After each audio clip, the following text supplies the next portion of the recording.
Probably how about Shimmy was shy. You know, when it's a Martin Luther King Day, and how basically he made a mistake, man. What he was teaching was basically bullshit, man. And he found out in his last days, man. It was at the later end of his life. You can see in his later speeches, he looked stressed out and depressed. And it's heavy, a burning building. He said, I fear I have integrated my people into a burning house. Martin Luther King Jr. I fear I may have integrated my people into a burning house. Yeah, that's right. Because what's going to be the actual burning house? Esau's house, man, which is his empire, America.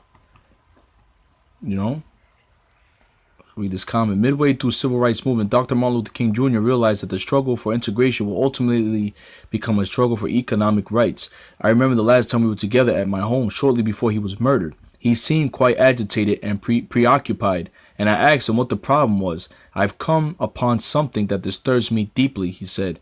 We have fought hard and long for integration, as I believe we should have, and I know that we will win, but I've come to believe we're integrating into a burning house. This statement took me back. It was the last thing I would have expected to hear, considering the nature of our struggle. And I asked him what he meant. I'm afraid that America may be losing what moral vision she may have had, he answered, which America never had moral vision. Show you that Martin Luther King was lost himself, man.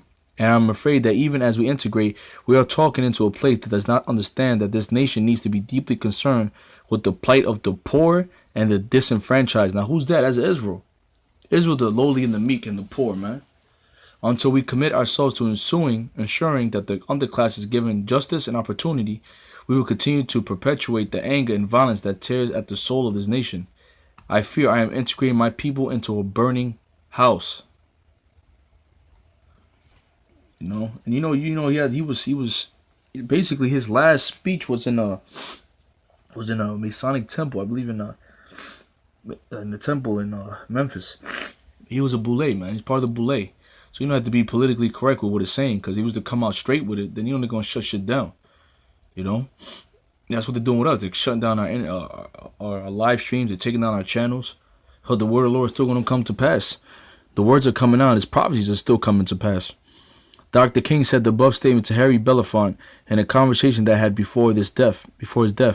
Belafonte, startled at the statement, said to him, "What shall we do?" Dr. King told him that we become the firemen. Let us not stand by and let the house burn. On the flip side of that, you have a speech by Malcolm X. It was entitled "The House Negro and the Field Negro."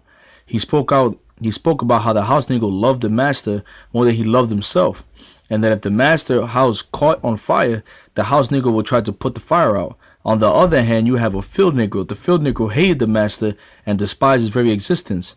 If the master's house were to catch on fire, the field Negro would pray for a strong wind to come along. Here you have two black thoughts that are on opposite sides of the spectrum. The feelings are as true today as they were when both statements were proclaimed in the mid-'60s. Malcolm X was about the destruction of Esau's society, man. But he was going about it the wrong way. You gotta get your mind. You gotta know who you are first. Gotta get your mind right. Separate yourself from these pagan satanic holidays. Separate from yourselves from the time. You know what I'm saying? The ways of this place, what we've been indoctrinated with, man. It's a total. That's why the scriptures talk about being reborn again, man. It's a change, man.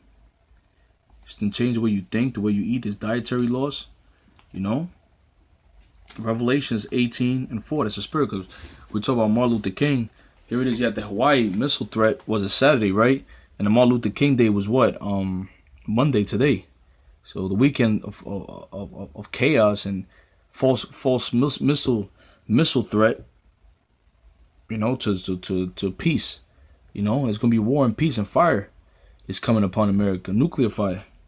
For all nations, Revelation 18:4. This is the fall of Babylon. For all nations have drunken of the wine, the wrath of fornication, and the kings of the earth have committed fornication with her, and the merchants of the earth are waxed rich to the abundance of her delicacy. And I heard another voice from heaven saying, Come out of her, my people, that ye be not partakers of her sins, and that ye receive not of her plagues. For her sins have reached unto heaven, and Yahweh have remembered her iniquities, remember her sins.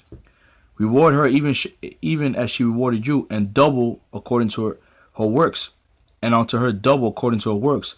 And the cup which she had filled to her double.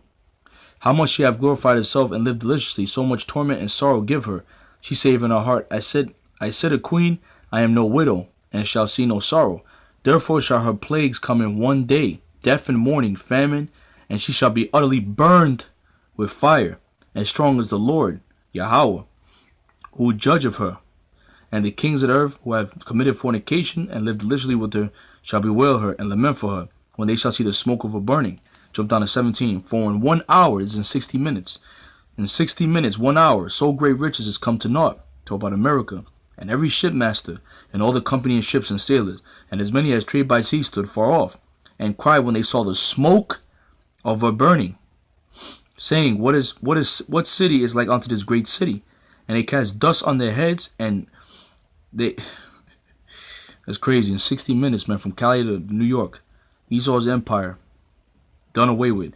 And they cast dust on their heads and cried, weeping and wailing, Alas, alas, that great city, wherein we were made rich, all that had ships in the sea, by reason of her causiness. For 1 hour she made desolate. Talk about America.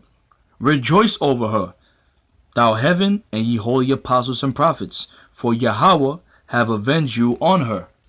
And this is why the Most High is stirring up this thermonuclear war, to avenge the blood of the saints.